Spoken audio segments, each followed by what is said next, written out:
चलो chapter number 5 आणि ते प्रोबॅबिलिटी डिस्ट्रीब्युशन. Probability distribution. आपल्याला प्रोबॅबिलिटी कॅल्क्युलेट करायचंय. आपल्याला प्रोबॅबिलिटी कॅल्क्युलेट करायचंय. आता लग जरा मी काय म्हणतोय, प्रोबॅबिलिटी कॅल्क्युलेट करण्यासाठी आपल्याला 3 मेथड बघायचे. प्रोबॅबिलिटी कॅल्क्युलेट करण्यासाठी आपल्याला किती मेथड बघायचे? 3. त्यातली जी पहिली मेथड आहे, फर्स्ट मेथड, ती म्हणते बायनॉमियल थेरम. Binomial distribution. कोणतं? Binomial distribution. सेकंड जी आहे ती आहे पॉइसन्स डिस्ट्रीब्युशन. पॉइसन्स डिस्ट्रीब्युशन. आणि लास्टला जी आहे ती आहे नॉर्मल डिस्ट्रीब्युशन. Normal distribution.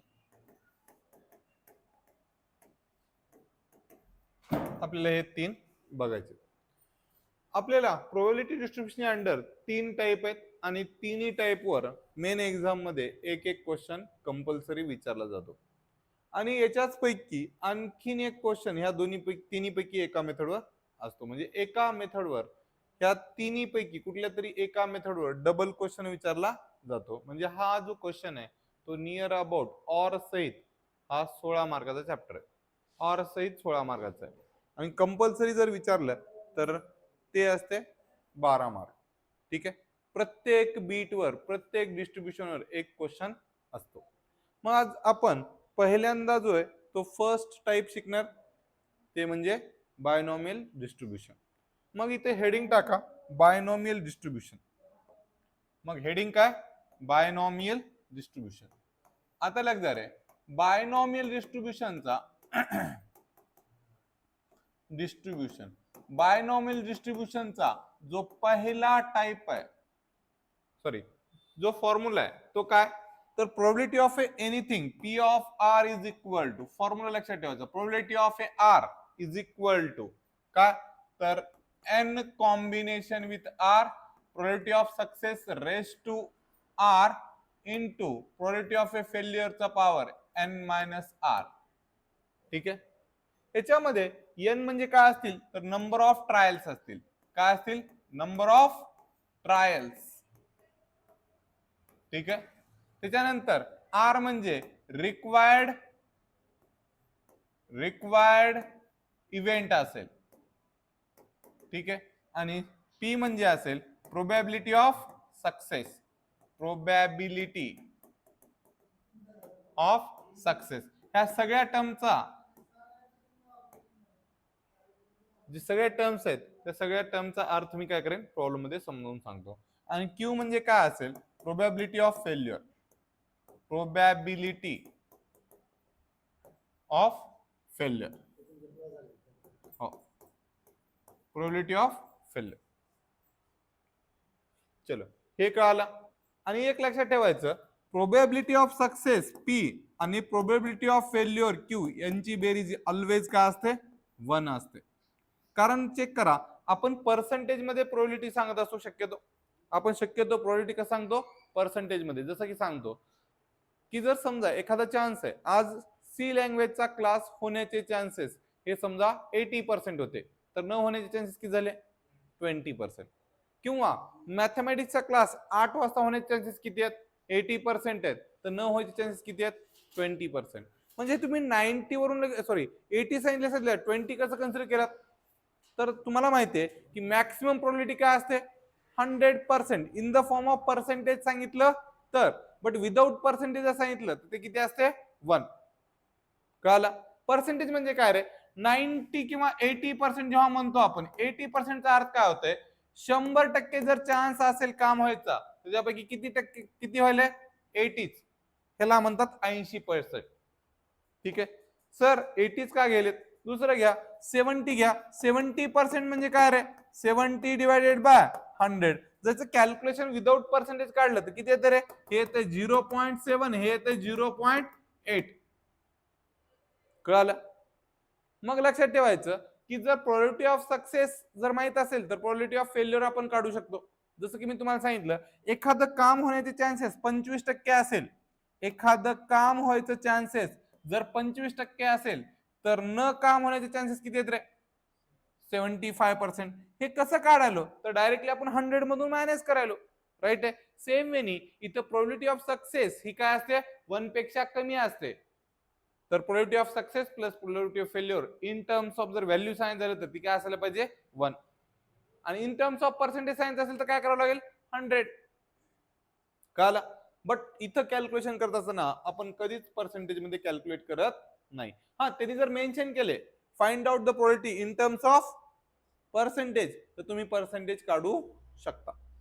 कळालं? बट त्यांनी जर पर्सेंटेज नाही विचारलं तर तुम्हाला काय करावं लागेल? कॅल्क्युलेशन हे साधच काढावं लागेल. कळालं? आता इथं एन म्हणजे नंबर ऑफ ट्रायल्स आहेत, आर म्हणजे प्रोबॅबिलिटी ऑफ काय जे काही रिक्वायर्ड इव्हेंट आहे, पी म्हणजे प्रोबॅबिलिटी ऑफ सक्सेस आहे आणि क्यू म्हणजे प्रोबॅबिलिटी ऑफ फेल्युअर. हे थोडं थोडं कळालं. आता एक्झाम्पल सांगतो, चेक करा. आपण प्रॉब्लेम घेतल्याशिवाय ह्या गोष्टी कळणार नाही. मग इथं चेक करा, आपण काही प्रॉब्लेम घेतले होते. ते प्रॉब्लेम थोडंसं रिवाइज करतो मी. जर समजा मी एखादा कॉइन टॉस केला, एक कॉइन टॉस केला तर प्रोबॅबिलिटी ऑफ सक्सेस पडण्याचे चान्सेस किती आहेत रे? 50%. हेड पडायचे चान्सेस किती आहेत? 50. अंटेल पडायचे चान्सेस किती आहेत? 50. आणि मला जर हेड पाहिजे असेल तर प्रोबॅबिलिटी ऑफ सक्सेस किती आहे? 50%. म्हणजे किती रे? 0.5. आणि प्रोबॅबिलिटी ऑफ फेल्युअर किती आहे? 0.5. जर एखादा डायस रोल केला, डायस कळते 6 फेसेस असतात, फेअर डायस फेकला तर काय रे? 6 बाजूपैकी कुठल्या एका बाजूवरच पडेल का 2 बाजूवर पडेल? एकाच बाजूवर पडेल. म्हणजे प्रोबॅबिलिटी ऑफ सक्सेस किती आहे? 1/6. 6 चान्सेस आहेत त्याच्यापैकी किती? एकच पडते, तर 1/6 प्रोबॅबिलिटी ऑफ सक्सेस असेल. ठीक आहे. मग ह्याच गोष्टी आपल्याला काय करायचं? स्टडी करायचं. ठीक आहे. इथं एक N combination with R formula लिहिला होता मी. N combination with R. Actually N combination with R जर विदाउट कॅल्क्युलेटर जर काढायचं असेल तर कसं काढायचं? शक्यतो कॅल्क्युलेटरनच काढायचं. बट परीक्षेत जर समजा कॅल्क्युलेटर नसेल तर कसं काढायचं? तर ते लिहायचं N factorial divided by N minus R factorial into काय? R factorial. आता या फॅक्टोरियलचा अर्थ सांगितला होता मी, अजून एकदा रिपीट सांगतो. हे फॅक्टोरियल म्हणजे काय ते सांगतो. हे फक्त इंटेजरचे काढतात, फ्रॅक्शनचे नाही. ठीक आहे. कसेच काढतात? इंटेजरचे. इंटेजर ते बी पॉझिटिव्ह इंटेजरचे. समजा 3 फॅक्टोरियल असेल, किती असेल? त्याला वाचायचं काय? उद्गारवाचक चिन्हासारखं आहे, त्याला वाचायचं काय? फॅक्टोरियल. 3 फॅक्टोरियल म्हणजे किती? 3च्या उतरत्या क्रमानं मल्टिप्लिकेशन अप टू 1 पर्यंत. म्हणजे काय रे? 3 गुणिले 2 गुणिले 1. कळलं? समजा मी जर 8 फॅक्टोरियल म्हणलं तर काय रे? 8 गुणिले 7 गुणिले 6 5 4 3 2 1. जे काय मल्टिप्लिकेशन येईल ते. फॅक्टोरियलचं मिनिंग कळतं. बट काही काही जणांना शॉर्ट फॉर्म मध्ये 8 इंटू 7 फॅक्टोरियल लिहू शकतात. कारण 7 फॅक्टोरियल म्हणजे काय रे? अजून ते शॉर्टकट मध्ये कळतंय. मग आता आणखीन एक गोष्ट लक्षात ठेवा, 1 चा फॅक्टोरियल किती येईल रे? 1च येईल. तसं 0 चा फॅक्टोरियल सुद्धा काय येईल? 1च येईल. हे एक लक्षात ठेवा. 0 फॅक्टोरियल ऑलवेज 1. इथपर्यंत मला काय अडचण आहे? कसं काढायचं कळालं? चलो मग बाकीच्या गोष्टी मी प्रॉब्लेम मध्ये समजून सांगतो. आता प्रॉब्लेम इथं काय करायचंय? वर्डिंग प्रॉब्लेम आहे, तर आपल्याला इथं लिहायचं. ठीक आहे, लिहा. द प्रोबॅबिलिटी दॅट, हा एक काम करा, आजच्या दिवस कॉन्सेप्ट कळेपर्यंत मी 1 किंवा 2च प्रॉब्लेम घेईन. उद्या काय करतो? पीडीएफ आधीच बनवून ठेवतो मी आणि त्याच्यावर क्वेश्चन असतील, मी डायरेक्टली उत्तर सांगतो. आणि उद्या उद्या फक्त ऑनलाईन क्लास होईल मॅथमॅटिक्सचा तेवढा ऑनलाईन, कारण मी उद्या गावाकडे जाणार आहे. ठीक आहे. त्यामुळं आणि परवा दिवशी काय रंगपंचमी आहे, तर त्यामुळे 2 दिवस काय करणार आहे, मी गावाकडेच असेल. त्यामुळं 2 दिवस क्लास होईल फक्त ऑनलाईन मोडमध्ये.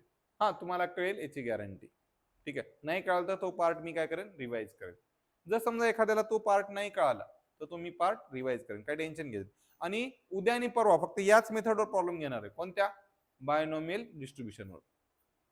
आणि सकाळच्या बॅचला बायसेक्शन एक होईल आणि दुसरी फॉल्स पोझिशन एक होईल, कारण ते सोपं आहे सकाळच्या सेक्शन मध्ये. ठीक आहे. हा, सकाळच्या सेशनचा सिलेबस वेगळा आणि रात्रीच्या बॅचचा सिलेबस वेगळा आहे.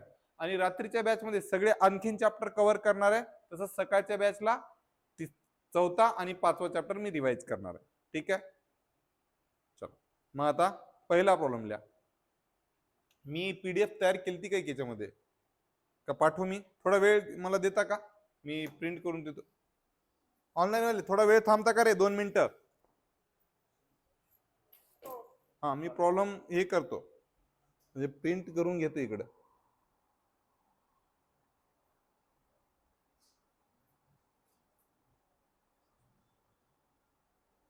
थोडासा वेळ द्या मला.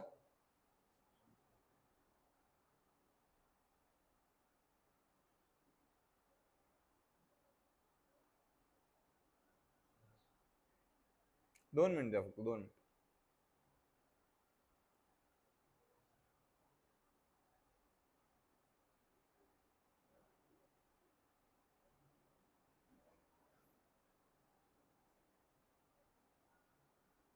आय थिंक हे घेतलेलेच प्रॉब्लेम आहेत तरी पण ठीक आहे. पीडीएफ व्यवस्थित बनवतो मी नंतर.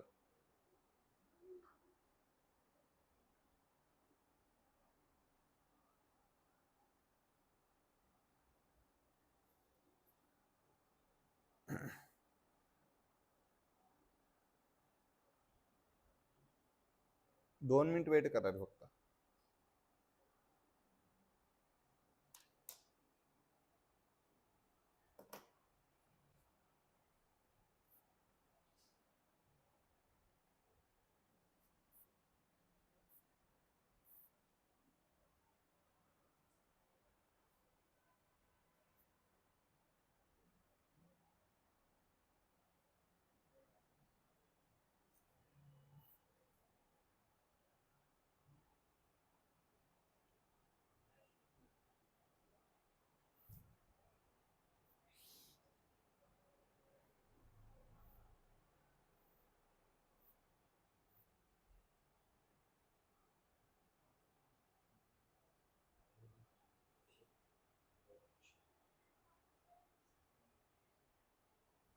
चलो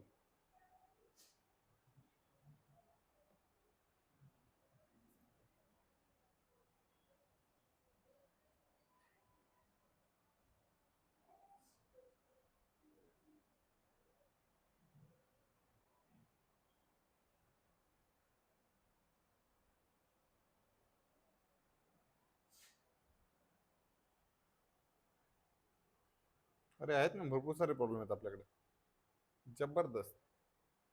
हा मग घ्या. चलो फक्त मला ऑनलाईन वाल्यांनी सांगायचं की वाचता येले का, हा किंवा ना.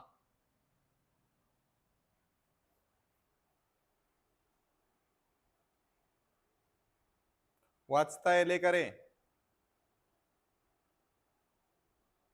रीड करता येतोय का? चलो मग आता लक्ष द्या रे. त्यांनी काय म्हणले ते नीट लक्ष द्या. प्रॉब्लेम जेवढे आहेत तेवढेच घेऊ, पुन्हा मनानं मी काय थोडेसे वेगळे घेतो नंतर. ऍट लिस्ट ऍट मोस्ट जे काही कंडिशन ते नंतर. आता लक्ष द्या प्लीज, रिक्वेस्ट. त्यांचं म्हणणं काय ते सांगतो की the probability that bomb dropped from a plane will strike the target is 1/5.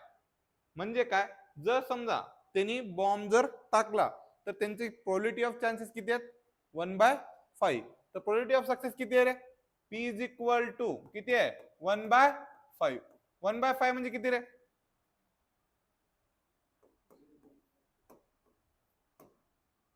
One by 5 म्हणजे किती? तर प्रोबॅबिलिटी ऑफ सक्सेस 0.2 असेल तर प्रोबॅबिलिटी ऑफ फेल्युअर किती असेल रे? कारण P plus Q is equal to काय असते? 1. Therefore Q is equal to काय असेल? 1 minus 0.2 which is equal to 0.8. तुम्हाला पी दिसला की लगेच क्यू काढता आला पाहिजे. हे कळालं का ते सांगा, हो की नाही? The probability that bomb dropped from a plane strike the target is 1/5. म्हणजे probability of success is equal to 1/5 which is equal to 0.2. म्हणजे 20% चान्सेस आहेत बॉम्ब स्ट्राईक करायचे आणि फेल व्हायचे किती चान्सेस आहेत रे? 80%. 80% म्हणजे काय? 0.8. हे कळालं का? मला सांग किती बॉम्ब ड्रॉप केलेत रे? या नंबर ऑफ ड्रॉप किती केलेत आपण? 6 बॉम्ब्स आर ड्रॉप्ड. किती ड्रॉप केलेत? 6. म्हणजे एन किती आहे? 6. Find the probability that exactly 2 will strike the target. म्हणजे किती स्ट्राईक वर टार्गेट करणार आहेत, रिक्वायर्ड किती आहे, आर ची व्हॅल्यू 2 असली पाहिजे. हे कळालं का ते सांगा. पी वरून क्यू काढलेलं कळालं का, पी वरून क्यू काढलेलं कळालं का, प्रोबॅबिलिटी ऑफ सक्सेस कळाली, त्याच्यावर प्रोबॅबिलिटी ऑफ फेल्युअर कसं काढायचं कळालं. जळकोटे सरकार. चलो मग त्याच्यानंतर किती बॉम्ब ड्रॉप केलेत रे, इव्हेंट किती आहे, 6 ड्रॉप केलेत, त्याच्यापैकी किती लागायला पाहिजे टार्गेटवर, 2. तर त्याची प्रोबॅबिलिटी ऑफ सक्सेस काय म्हणजे प्रोबॅबिलिटी काढायचं आहे. तर जनरल फॉर्म्युला काय रे, जनरल फॉर्म्युला कोणता, कुणाचा का माहिती, कुणाचा, बायनोमियलचा. कोणता रे, P of R is equal to N combination with R, P raise to R into Q raise to N minus R. मग इथे चेक करा, P of R is equal to N किती आहे रे, 6, आर किती आहे माहित नाही सध्या, आर, पी किती आहे 0.2 चा आर पॉवर, आणि दुसऱ्या पॅकेटमध्ये 0.8 चा कितवा power, 6 minus R power. Correct आहे. मग फर्स्ट कंडिशन एकच विचारलंय त्यांनी, एक्झॅक्टली आर ची व्हॅल्यू किती असायला पाहिजे म्हणतात त्यांनी, 2. म्हणजे P of 2 is equal to काय रे, 2 टार्गेटवर लागले पाहिजेत ना, P of 2 is equal to 6c, R ची व्हॅल्यू किती रे, 2, 0.2 चा पॉवर किती रे, आर म्हणजे किती आहे, 2, आणि 0.8, 6 मधून 2 गेले. आता NC2 किती येते रे, कसं करायचं, 6 दाबायचं, शिफ्ट दाबायचं, भागाकाराचं चिन्ह दाबायचं, काय दाबायचं, 6 दाबायचं, सी दाबायचं, भागाकाराचं चिन्ह दाबायचं, सी आलं का, मग 2 दाबायचं आणि इक्वल टू सांगायचं, किती येते 62, 15 आला. 15 इंटू 0.2 चा स्क्वेअर आणि 0.8 चा 4th पॉवर. ही व्हॅल्यू ऐका कॅल्क्युलेशन करण्याच्या अगोदर, ही व्हॅल्यू 1 पेक्षा कमी आली तर आपलं करेक्ट आहे, जर 1 पेक्षा जास्त व्हॅल्यू आलं की शिस्तीत चुकलंय. ही किती आली पाहिजे व्हॅल्यू, हे सगळं कॅल्क्युलेशन किती आलं पाहिजे, 1 पेक्षा कमीच आलं पाहिजे, म्हणजे 0 पॉईंट समथिंगच आलं पाहिजे. कळलं, लिहा मग सांग किती येतं. 0.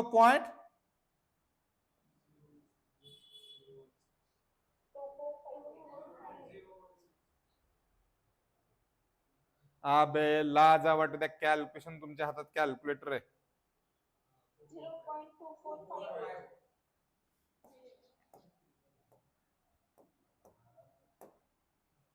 0.245. 7 च्या नंतर काहीतरी असेल ना 5 पेक्षा मोठं, कट करायचं असते. मग इथं काय रे, मग लिहायचं काय, the probability that exactly 2 will strike the target is 0.245. अवघड आहे का रे, अवघड आहे का, लिहा मग. लिहिणं झाले की सांगा, दुसरं घ्यायचं आपल्याला. ते पीडीएफ टाकायला काय होईल सांगा, हँग होईल, ते येईनच गेले, ते तेवढं लिहिलेलं गेलं. फोटो बिटो काय नाही, लिहायचं गपचूप, शानपणा करायचं नाही. मग एक काम करा, रिव्हिजन घेतलं नाही मी, तुम्हाला फोटो पाठवतो. तुम्हाला जर लिहू वाटत नसेल तर काय हरकत नाही, मी काय करतो उगं पाठवतो, काही घेत नाही मी. कॅल्क्युलेशन कुणासाठी करायला एवढं, नको जळकोटे सर, का तुम्ही आता वही पेन काढलो, लिहा, मला बोलायला नका लावू, रेकॉर्ड होईल लेक्चर.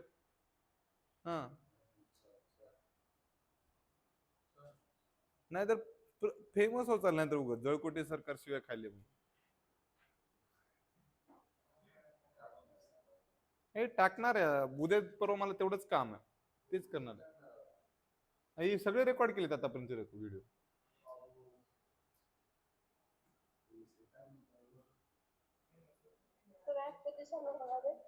ऍप आता मी अपलोड केले की झालं, सगळे झालेत आता लेक्चर वगैरे, फक्त पहिला चॅप्टर राहिलाय, पहिला चॅप्टर रिव्हिजन करताना टाकू.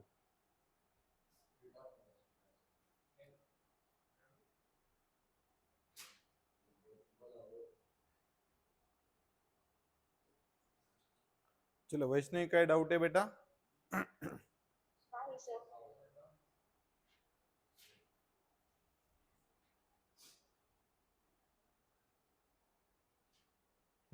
कमीत कमी आणखीन 3-4 प्रॉब्लेम व्हायला पाहिजेत. होतात. झालं.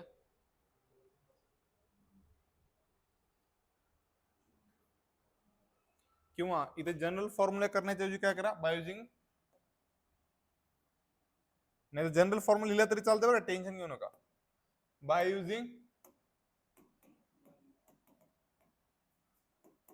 Binomial distribution formula. हा, आता लक्षात आहे. काय काय जण म्हणतील सर बायनॉमियल केव्हा वापरायचा, पॉइसन्स केव्हा वापरायचा आणि नॉर्मल केव्हा वापरायचा? तर लक्षात द्या, जर प्रोबॅबिलिटी ऑफ सक्सेस 0.1 पेक्षा मोठी असेल, प्रोबॅबिलिटी ऑफ सक्सेस किती पाहिजे? 0.1 किंवा 0.1 पेक्षा मोठी असेल तर बायनॉमियल डिस्ट्रीब्युशनच वापरायचं. प्रोबॅबिलिटी ऑफ सक्सेस 0.1 किंवा 0.1 पेक्षा मोठी असेल तर कोणतं वापरायचं? Binomial distribution. आणि पॉइसन्स केव्हा वापरायचं? 0.1 पेक्षा कमी असेल तर. जसं की आता हे पुढच्या प्रॉब्लेम मध्ये येतात 0.05 येते, तर त्यावेळेस काय करायचं? Poisson distribution. अजून तिथं गेलो नाही, त्याच्यापेक्षा सोपी मेथड आहे. ठीक आहे, नेक्स्ट.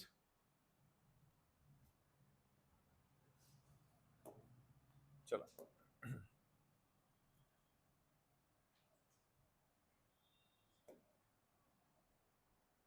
हा, पुस्तकाचे झाल्यानंतर मी मनानं काही प्रॉब्लेम घेणार आहे आणि ते रिव्हिजन बॅच मध्येच घेणार आहे आता.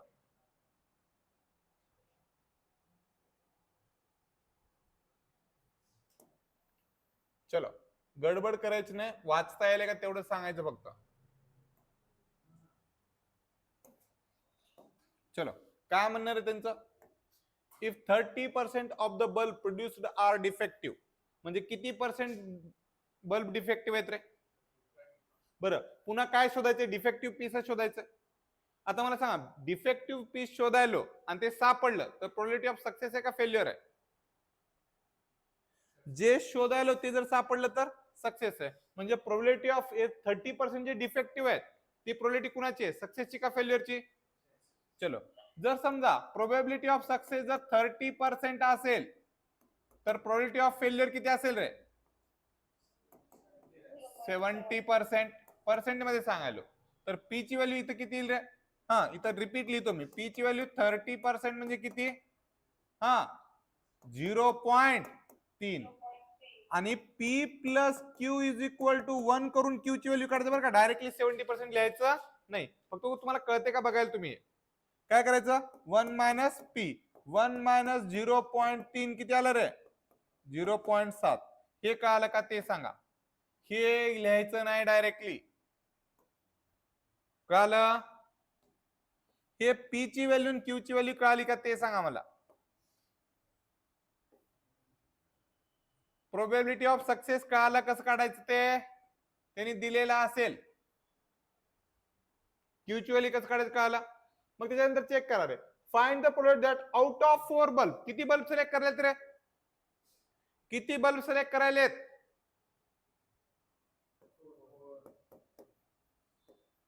पहिली कंडिशन काय रे? 1 इज डिफेक्टिव्ह, म्हणजे किती? आर ची व्हॅल्यू किती पाहिजे? आर ची व्हॅल्यू किती पाहिजे? रिक्वायर्ड एकच डिफेक्टिव्ह पाहिजे. 4 पैकी किती डिफेक्टिव्ह पाहिजेत? एक. पहिली कंडिशन. दुसरी कंडिशन काय रे? At the most 2 are defective. At the most, आता ही एक कंडिशन महत्वाची आहे. ऍट द मोस्ट म्हणजे जास्तीत जास्त, त्याच्यापेक्षा जास्त चालत नाही. ऍट मोस्ट, त्याच्यापेक्षा जास्त चालत नाही. म्हणजे ऍट मोस्ट किती रे? 2 आर डिफेक्टिव्ह, 2 डिफेक्टिव्ह चालतात. ऍट मोस्ट म्हणल्यानंतर आर ची व्हॅल्यू काय काय चालते? 0 डिफेक्टिव्ह चालते का? हो. 1 डिफेक्टिव्ह चालते का? हो. आणि 2 डिफेक्टिव्ह चालते का? हो. मग 3 डिफेक्टिव्ह आणि 4 डिफेक्टिव्ह चालते का? नाही. म्हणजे ती कंडिशन तेवढी घ्यायची नाही. मग पहिल्याच सगळे बायनॉमियल डिस्ट्रीब्युशन वापरले तर लिहिणार नाही मी बायनॉमियल डिस्ट्रीब्युशन म्हणून. ठीक आहे, मग फॉर्म्युला काय रे? P of R is equal to n combination with R, p raise to r into q raise to n minus r. इथे चेक करा एन किती आहे रे 4CR, ठीक आहे, इंटू पी किती आहे 0.3 चा पावर आर आणि 0.7 चा पावर किती रे 4 मायनस आर. करेक्ट आहे. जनरल फॉर्म्युला कळाला, जनरल फॉर्म्युला कळाला का? मग इथे चेक करा रे. Condition number 1, R is equal to किती आहे रे, आर इज इक्वल टू किती आहे म्हणा, आर इज इक्वल टू 1.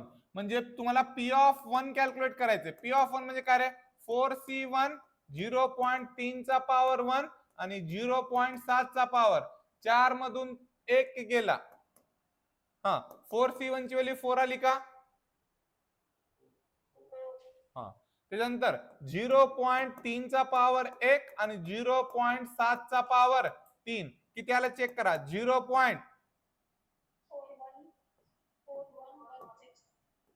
जे आलं ते लिहायचं. चेक करा. सेकंड कंडिशन काय रे, आर ची व्हॅल्यू काय काय चालते 0 बी चालते 1 बी चालते 2 बी चालते. ह्यालाच असं लिहितात पी ऑफ आर. आर ची व्हॅल्यू काय काय चालते 0 1 2 म्हणजे R is less than or equal to किती रे 2. मला कसं लिहायचं पी ऑफ 0 एकदा कॅल्क्युलेट करायचं प्लस पी ऑफ 1 एकदा कॅल्क्युलेट करायचं आणि पी ऑफ 2 एकदा कॅल्क्युलेट करायचं. ह्या तिघांची बेरीज करायची आपल्याला. ह्याचं उत्तर म्हणजे मग ऑलरेडी आपण 1 चं उत्तर काढलेलं आहे ते इथली व्हॅल्यू ठेवता येईल. आता राहिलं कोण पी ऑफ 0 आणि पी ऑफ 2. पी ऑफ 0 म्हणजे काय रे जिथे जिथे आर आहे तिथे काय प्रयोग करायचं 0. मग इथे चेक करा 4C0 जनरल इक्वेशन मध्ये 4C0 इंटू 0.3 चा पावर 0 इंटू 0.7 चा पावर 4. उत्तर सांगा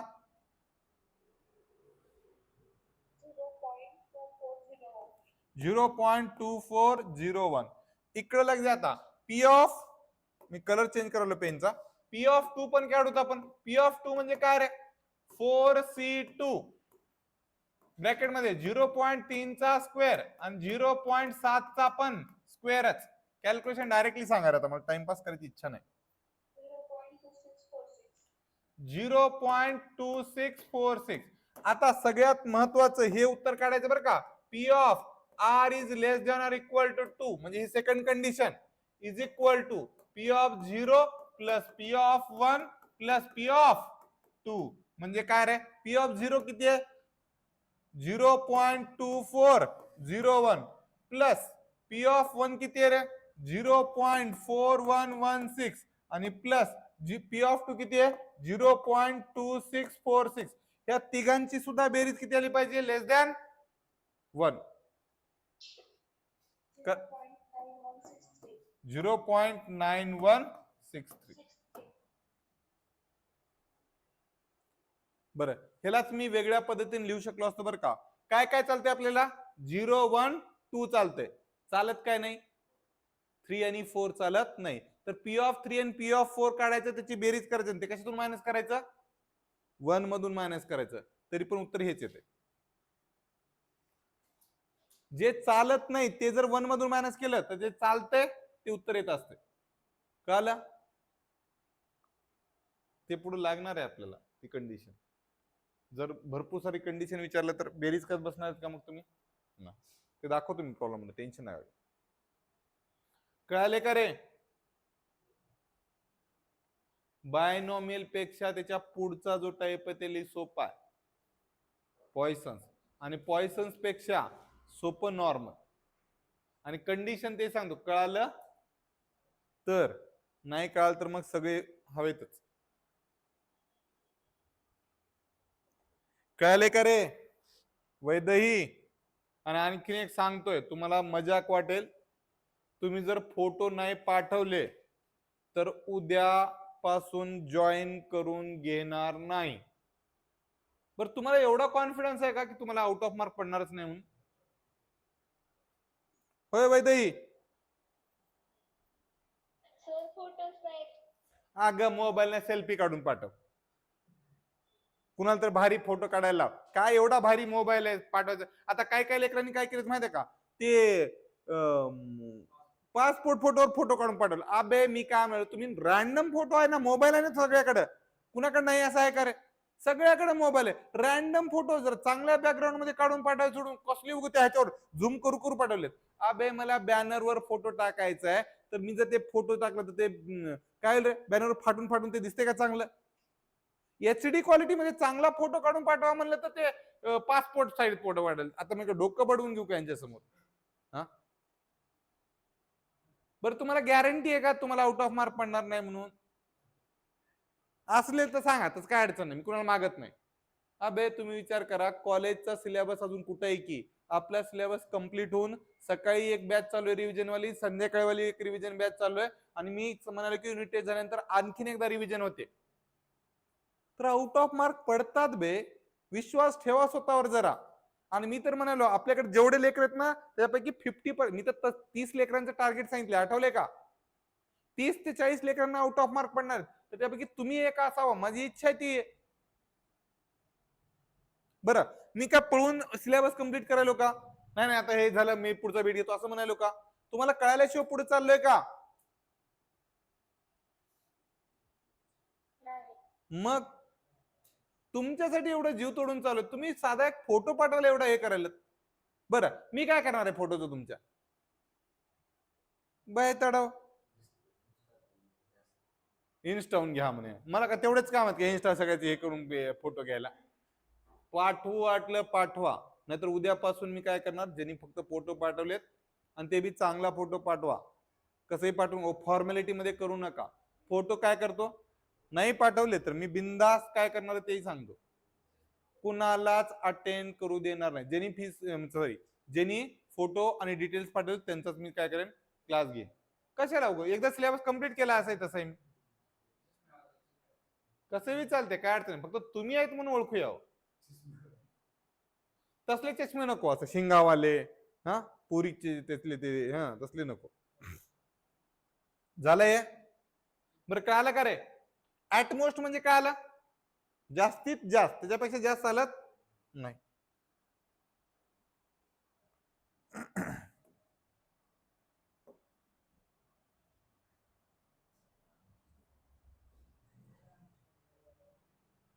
हा, जर कळत नसेल तर विचार बर का रे, नाहीतर असं होईल की मी बाकीचं पानचट बोलण्यामध्ये राहून जाईल. ठीक आहे, तर प्लीज रिक्वेस्ट, कुणाला काही डाऊट, कुणाला काही अडचण येत असेल तर विचारत राहा. ठीक आहे. हा हा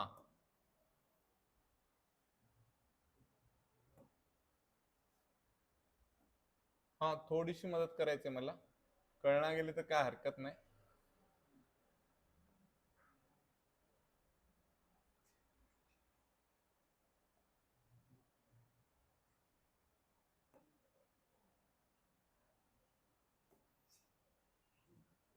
हा, वाचता येईल का सांगा फक्त मला,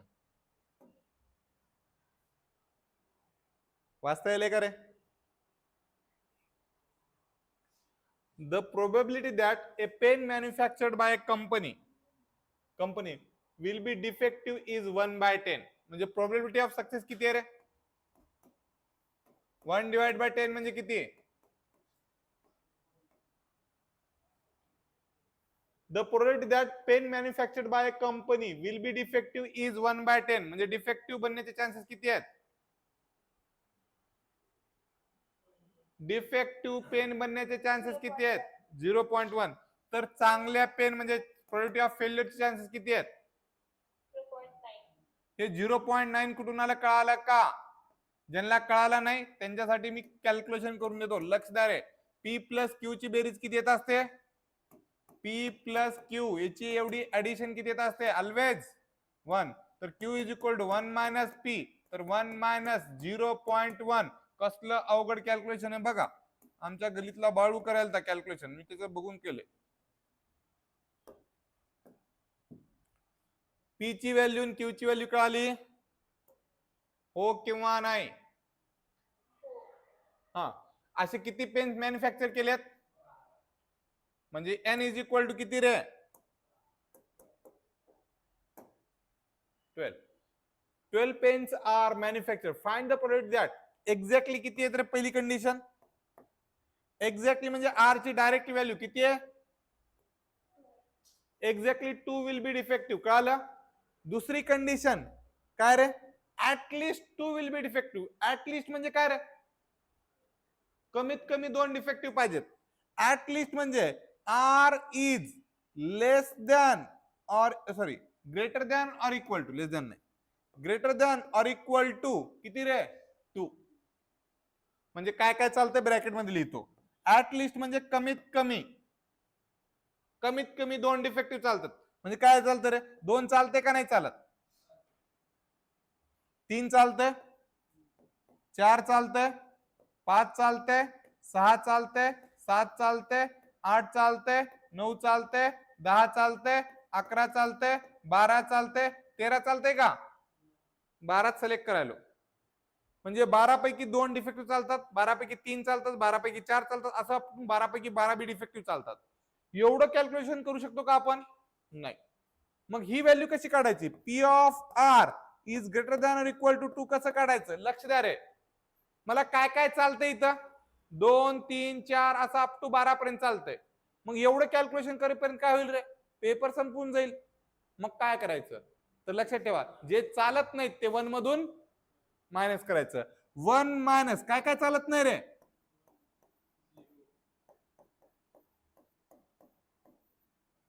हे काय आलं का? एवढं सगळं कॅल्क्युलेशन करत बसण्यापेक्षा 1 मधून जे चालत नाही ते मायनस करायचं, म्हणजे तीच कंडिशन भेटते. कळालं? चलो. आणि तिसरी कंडिशन काय रे? None will defective. म्हणजे तिसरीचा आर काय? नन म्हणजे 0. कळालं? मग आधी जनरल फॉर्म्युला बनवा रे. हा, तर by using a binomial distribution P of R is equal to काय रे? N combination with R P raise to R into Q raise to N minus R. तर जनरल फॉर्म्युला काय? 12CR इंटू 0.1 चा power R आणि 0.9 चा power 12 minus R. तर पहिली condition, first condition, R is equal to तुच. बरोबर आहे? तर पी ऑफ 2 कोण सांगेल? P of 2 is equal to 12C2 0.1 चा पॉवर 2 आणि 0.9 चा power 12 minus 2. Calculation please. 12C2 किती येते रे? 66 इंटू 0.1 चा स्क्वेअर 0.9 चा पॉवर 10. Calculation please.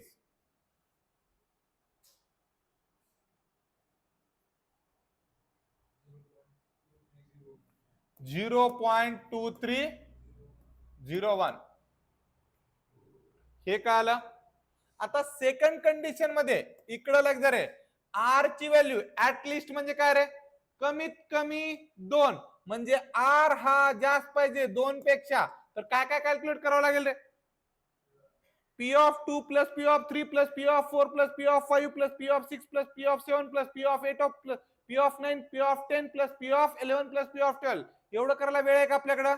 नाही. तर मग काय करायचं? P of R is greater than equal to 2 is equal to, मग काय काय चालत नाही आपल्याला? 0 आणि 1 त्या दोघांची आधी बेरीज करायचं आणि मग 1 मधून मायनस करायचं.